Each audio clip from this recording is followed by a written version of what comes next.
Magandang buhay mga panyero ko. Ito, magluluto tayo ng tahong ni Carla. Ayan, meron tayong sibuyas, meron tayong bawang, may luya, may kamatis. At siyempre hindi mawala ang tahong ni Carla. Ayan. Simula tayo panyero, mag-iisa na tayo ng ating masarap na tahong. Ayan, lagay na tayo ng mantika. Tapos pag kumulo na, lalagyan naman natin ng unahin ko? Sibuyas. Unahin ko yung luya para mas maluto yung luya. Ganyan ako magluto panyero ng tahong o kaya sinampalukang malaki. Mas inuuna ko yung luya para nun, mas unang maluto yung luya, mas malasa. Yan ang ating diskarte sa pagluluto panyero. Mas luto kasi luya, mas bango, mas malasa siya sa ulam. Kaya kailangan unahin natin yung luya bago ang bawang. Kasi ang bawang pag inuna mo, sunog na bago nilagay mo itong luya sa sibuyas. Kaya kailangan unahin yung luya.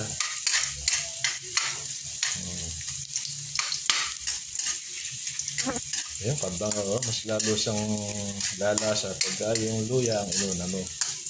Yan, tatabi natin ng ganyan. Tapos, lalagay natin yung bawang. Yan. Diba? Kung inuna mo yung bawang, sunod mo yung bawang bago malagay yung luya.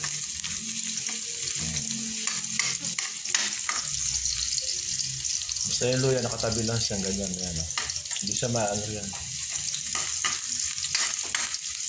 Yung luya, mentras susunog, bumabang yan.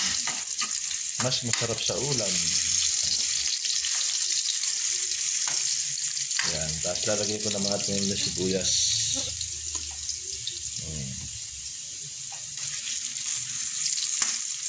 Bilit ng sibuyas ko panyero kasi mahal na naman ang sibuyas. Nag-iba na naman ang presyo ng sibuyas ngayon, mahal na naman kaya yan. Ngayon, pag na-shuffle ng ganyan, nilagay natin yung luya. Ayan, okay nga. So, hindi nasunog yung bawang, luto ang luya.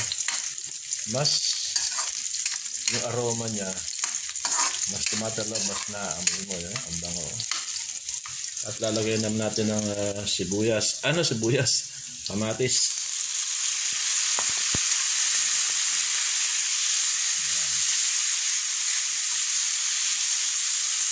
Dito naman sa kamatis panyero, mas gusto ko riyan yung dinudurog ko. Diba pinitiga-tigang ganyan, Yan ang gusto ko riyan. Tatakpan natin para mas maluto yung kamatis. Mas masarap kasi pag durog yung kamatis, mas malasa siya sa tahong. Yan, takpan natin mga 1 minuto lang. Yan, pwede na siya, durugin natin yung kamatis.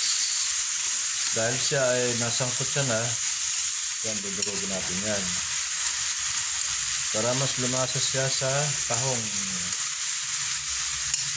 Yun lang, simple lang panyero ang pagluto ng tahong.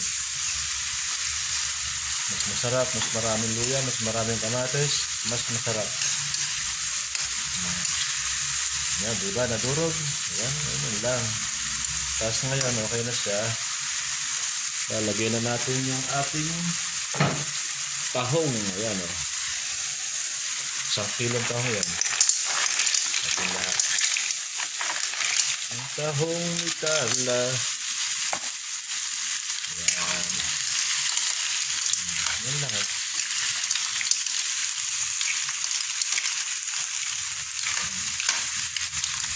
Halo-haloin ng konti lang yan. Miyam-miyam ng konti. Sasabawan natin. Pero mas gusto ko yan. Sasampot sa yung sabawan na bago ko sabawan. Kaya ngayon ang gagawin natin, hihinaan yung apoy. Saka tatakpan. Okay. Maya ulit panyero.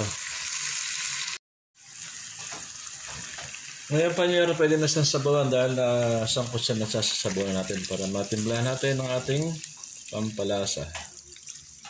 Yan. Ayaw ni Mrs. na maraming sabaw. Konti lang daw sabaw. Yan, okay na yan. Tapos lalagyan natin ng pampalasa. Ito ang pampalasa niya. Yan. Yan. Yung asin, mamaya na lang. Pag kumulo siya, tsaka natin titikman. Saka natin malalaman kung matabang o maalat. Mas pag kumulo siya. Takas natin konti yung apoy. Ngayon panyero, tikman na natin yung ating ginisang tahong ni Carla.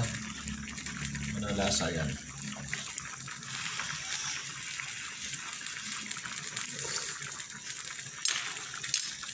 Kulang sa alat. Kunti lang natin ang asin. Sarap. Silipin niya panyero. Ayan, napakasarap naman. Yan ang ating ginisang tahong. Tahong ni Carla. Napakasarap. Ayan Yummy. Lalo na kung may daon sili. Kaya lang wala tayong daon sili. May sili tayo rito. Kaya lang di pwedeng dahonan at namumuwas ang kasalukuyan niya. Sarap. Kain tayo panyero.